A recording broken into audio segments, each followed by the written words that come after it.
welcome to the news of 8 o'clock. Today we are talking about the crisis that our country is beginning. One of the interest topics that we are going to talk about prohibition, legal preservation of the manufacture, sale, and transportation of alcoholic beverage in the United States from 1920 to 1933 under the terms of the Enactment Amendment. The prohibition also is remembered as a period of gangsterism characterized by competition and violent truth battle between criminal gangs. Let's go with you, Juanma. Good night, I'm Juan and I'm the studio to talk about the gangsters. The formation of gangsters and gangs in the city ultimately be traced back to the 80th amendment putting into effect prohibition, and it improved an excuse to be means of making money through the manipulation of the poor, of the rich, and everyone between.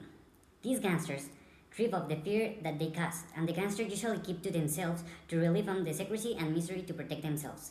And for this reason, I decided to want to go into more deep and unravel the mystery of the gangsters. The most famous gangsters are Al Capone, Dutch Schultz, and Charles Lucky Luciano. And what happened with the Great Depression? The Great Depression was the worst economic downturn in the history of the industrialized world, lasting from the 1929 to 1939. The New Deal was among the programs and institutions of the New Deal that aided in recovery from the Great Depression were the Tennessee Valley Authority, the TVA, which built dams and hydroelectric projects to control flooding and provide electric power to the impoverished. Then, the Tennessee Valley region and the World Progress Administration, the WPA, a permanent job program that employed 8.5 million people from 1935 to 1943. Consumerism is an important topic. We have new possibilities of mobility opening up in the 1920s for a large percentage of the USA population. Once luxury item cars became within reach for many more consumers as automobile manufacturers began to mass produce automobiles. The most significant innovation of this era was Henry Ford, Model T Ford, which made car ownership available to the average American. Technological innovation influenced more than just transportation.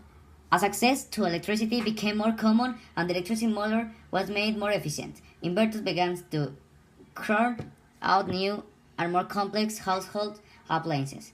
Newly developed innovations like radios, phonographs, vacuum cleaners, washing machines, and refrigeration emerged on the market during this period.